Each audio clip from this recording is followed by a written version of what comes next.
ठीक है, ये सेफ्टी के ज़रूरी हैं। अब इंग्लैंड से अब्दुल्ला वेडाइच। सेठी साहब, पिछले 100 साल में दुनिया भर में जितने भी तनाज़ात ने जन्म लिया है, अमेरिका बतौर सुपर पावर उन तमाम तनाज़ात में बिलवास्ता या बिलावास्ता शामिल रहा है। अब चीन जो कि सुपर पावर बनना चाहता है, उसके ख़ित्ते में उसकी दहलीज़ पे तनाज़ात जन्म ले रहे हैं, जिनमें अमेरिका अपने एलाइज़ की मदद के लिए एक्टिवली पार्टिसिपेट कर रहा है।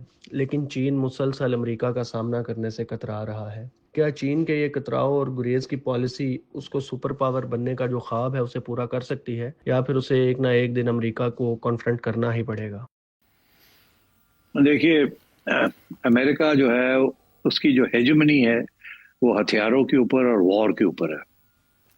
चीन बिल्कुल वो हेजेमोनिक है ही नहीं। उसका जो सारा फलसफा जो है वो it is economic development and dependency हुआ है इकोनॉमिक्स।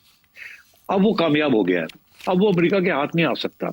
अमेरिका अपने फॉरएवर वॉर्स में फंसा रहा, चीन ऐसा ऐसा डेवलप करता रहा, और अब सिचुएशन ऐसी आ गई है कि चीन को रोका नहीं जा सकता। सिर्फ एक तरीके से रोका जा सकता है और वो यही था तजारत। अब इसीलिए अमेरिका ने ड्रामे, ये सारा जो टैरिफ्स का जो इश्यू है, इसके ऊपर डोनाल्ड ट्रंप ने इतना जोर लगाया कि मार्केट्स डिनाई की जाए चाइना को। मगर I think it's too late for that. चीन पहुंच गया वहां। अभी चीन ने अपना हाथ नहीं दिखाया आपको कि टेक्नोलॉजिकली वो कहां तक पहुंच गया। आहिस्ता आहिस्ता आपको समझ आएगी कि चीन कहां पहुंच गया है।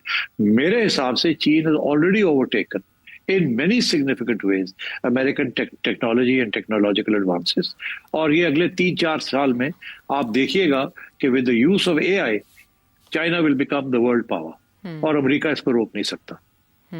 और कोई मीठे से मरता हो तो उसे जहर देने की जरूरत नहीं है। चाइना की ऐसी पॉलिसी है, अमेरिका के बरक्स। सवाल है सिडनी से, खुसूसन एक सवाल शामिल करेंगे ब्रेक के बाद।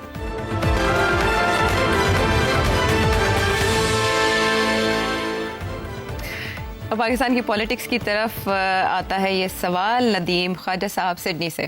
शार्प एंड स्वीट क्वेश्चन, ये पीटीआई वाले तमाम निज़ाम को रीसेट क्यों नहीं कर देते by resigning from the National Assembly? इसके बारे में जरा कुछ फरमा दीजिए।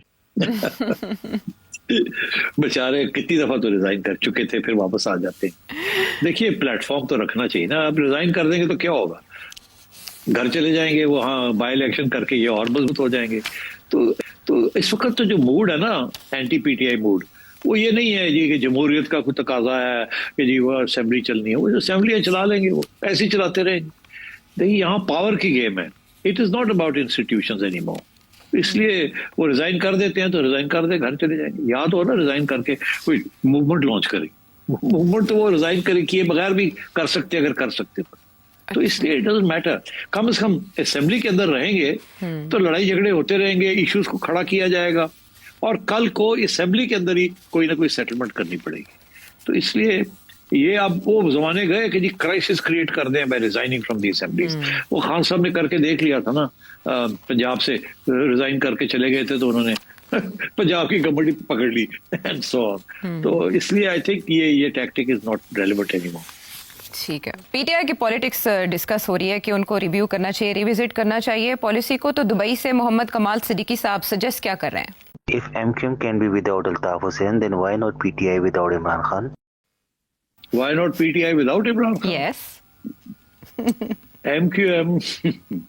MQM was an ethnic party based only in Karachi. PTI is a national party. Number one. Number two, PTI की कोई फिलॉसफी नहीं है, सिर्फ इमरान खान है। MQM की तो महाजर फिलॉसफी थी ना, क्योंकि वो तो अल्ताफ हुसैन ना भी हो तो वो फलसफा तो रहता है ना, महाजर की प्रोटेक्शन, कोटा सिस्टम, सिंधियों के खिलाफ jobs and so on and so fourth. तो इसलिए वो और फिनोमिनन था।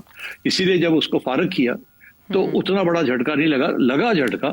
मगर अभी भी MQM जो है वो MQM तो नहीं रही ना जो कि सारा कराची को स्वीप कर जाती।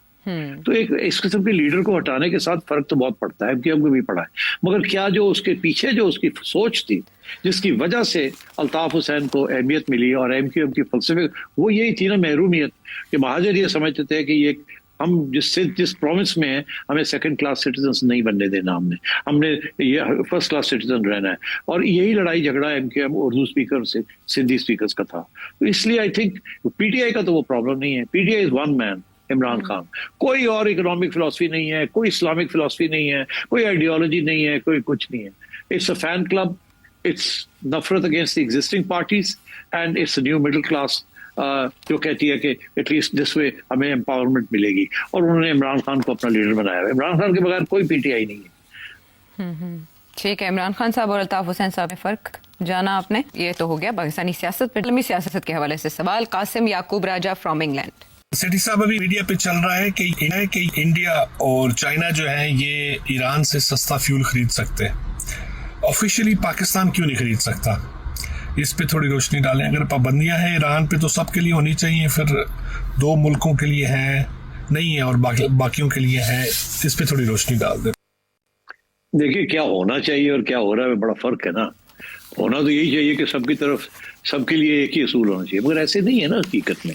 रियाल पॉलिटिक है, रियासत के इदारे हैं, रियासत के इंटरेस्ट है। अमेरिका ने ईरान के ऊपर सैंक्शंस लगाए हैं और सैंक्शंस का ये मतलब है कि अगर कोई उससे तेल खरीदेगा तो अमेरिका उसके ऊपर सैंक्शन लगा देगा और कहेगा आप हमसे ये नहीं कर सकते, ये नहीं कर सकते, ये नहीं कर सकते। इसके बावजूद रूस जो है वो खरीदता है और ईरान को पैसों की भी जरूरत है और रूस के लिए ये नहीं कि उनको तेल की जरूरत है, और उनको ईरान को सप्लाई भी करनी है, हथियार वगैरह। तो there needs to be a balance of trade also. Iran की हेल्प भी करनी। तो रूस के ऊपर क्या सैंक्शन लगाएगा? रूस doesn't mind these sanctions, too big for sanctions. India असली बात है। और चाइना ने कौन सी आप सैंक्शन लगाएंगे चाइना के ऊपर? चाइना आपके ऊपर सैंक्शन लगा देगा जिस किस्म की आप एक्सपोर्ट्स करते हैं, सो तो वो आप नहीं कर सकते। आ जाइए इंडिया पाकिस्तान तो बिल्कुल कमजोर मुल्क है। पाकिस्तान को तो वो पाइपलाइन नहीं बनाने देते, कहते हैं पाइपलाइन बनाएंगे तो हम आपके ऊपर सैंक्शन लगा देंगे। आपकी सारी तजारत जो है, सारी तजारत यूएसए और यूके और जर्मनी और ईयू के साथ है। वहीं से आप सब कुछ खरीदते हैं और वहीं आप जो है बेचते हैं। आपको खास ना इंडिया को खास बेचते हैं, ना चाइना को खास बेचते हैं, ना रूस को। तो आपके तो सारा जो लाइवलीहुड है, रोना धोना आपका और खाना पीना जो है वो लगा हुआ है वेस्ट के साथ। अगर वेस्ट आपके ऊपर सैंक्शन लगाता है आप उड़ जाते हैं। तो वो जो जीएसपी प्लस है जो आपका स्टेटस, वो आप बर्दाश्त नहीं कर सकते। 3-4 छोटी चीजें हैं तो आप सैंक्शंस कैसे करेंगे? You can't fight America. India is now part of quad. India के साथ वो उसको खड़ा करना चाह रहे हैं अगेंस्ट चाइना। तो इंडिया के लिए स्पेशल कंसेशन है। इंडिया भी 30% ऑफ इट्स ऑयल ईरान से लेता है। इंडिया के ऊपर कोई सैंक्शन नहीं है और अभी भी नहीं है, आगे भी नहीं होगी। तो ये अमेरिका की पॉलिसी है कि जिसके ऊपर चाहे सैंक्शन लगा दे, जिसके ऊपर चाहे ना लगाए, और जो लोग खड़े हैं मजबूत हैं वो बर्दाश्त कर लेते हैं और जो नहीं है हमारे जैसे वो लम्बे पै जाते हैं। It's as simple as that. ठीक है, इतना सादा फॉर्मूला है। और अब अदील लाहौर से। आपकी चिड़िया का एक ताल्लुक रावलपिंडी से जोड़ा जाता है। मैं आपसे जानना चाहता हूं, अगर मौजूदा डेडलॉक के हल के लिए तमाम फरीकैन आपको इख्तियार दें कि कोई फार्मूला दें जिस पर तमाम एग्री कर दें, तो आप क्या तजावीज़ देंगे? यार ये बस कर दें यार। कोई कहता है प्राइम मिनिस्टर बना देने तो दसो की करोगे। कोई कहता है यार ये ना ऐसे किया करे तो बेहतर है। इनके कोई जवाब नहीं होते। इतना कुछ करने को है मगर वो बहुत सी चीजें इनकलाबी चीजें हैं। तो अगर इनकलाब के बगैर वो हो नहीं सकती, और इनकलाब के साथ भी कभी कभी वो उल्टा ही हो जाता है, गड़बड़ हो जाती है। तो इसलिए बहुत से इकदाम हैं। ये सारी सियासी जमातें जो हैं सबके मैनिफेस्टोज हैं ना, आप पढ़ लीजिए। अगर ये सिर्फ अपने मैनिफेस्टोज इंप्लीमेंट कर दें तो मसला हल हो जाता है। तो आप मेरे से क्या पूछते हैं? आप इनके मैनिफेस्टो देख लें, टिक कर दें ये चीजें होनी चाहिए। That's right. सबके अच्छे मैनिफेस्टोज हैं बट एक्चुअली हकीकत में होता कुछ और है। इसलिए मुझे मत पूछें कि अब मैं अपना एक मैनिफेस्टो बना के दूं। Waste of time. लेकिन ये सही कह रहे हैं कि चिड़िया का एक ताल्लुक रावलपिंडी से जोड़ा जाता है। रावलपिंडी से यार पता नहीं कि मेरे तावर देखो यार, मुझे अब 45 साल 45 ईयर्स एटलीस्ट जर्नलिज्म में हो गए। तो यार है मेरी फिर हाथ हर जगह पे पहुंचे हुए होंगे ना, और मैंने जेलें भी काटी हैं, मतलब है मेरी सजा भी हुई है ये पंगे में जो लेता रहा हूँ। तो बात यह है कि अब दोस्ती यारी तो सब जगह पे है। और अब देखे ना, अब ये all these people who are leading the country ये सब जूनियर है मेरे से जी। मतलब है निकरा संजय तो कैसी पतलूना पाई हैं ये सारे ब्यूरोक्रेट्स वगैरह, दे आर ऑल वेरी। तो मतलब है I know most of them and आपकी वजह से, क्योंकि आप लोग मुझे कुछ सुन लेते हैं थोड़ा बहुत, तो कुछ थोड़ी बहुत मुझे लोग प्यार भी करने लग पड़े हैं। अल्लाह खैर सल्ला, जितने करते हैं उतने हेट भी करते हैं। तो ये पार्ट ऑफ लाइफ। बाकी ये है कि चिड़िया जो है, कोशिश उसकी यही होती है कि हर जगह पे पहुंचे। कभी पहुंच जाती है, कभी नहीं पहुंचती।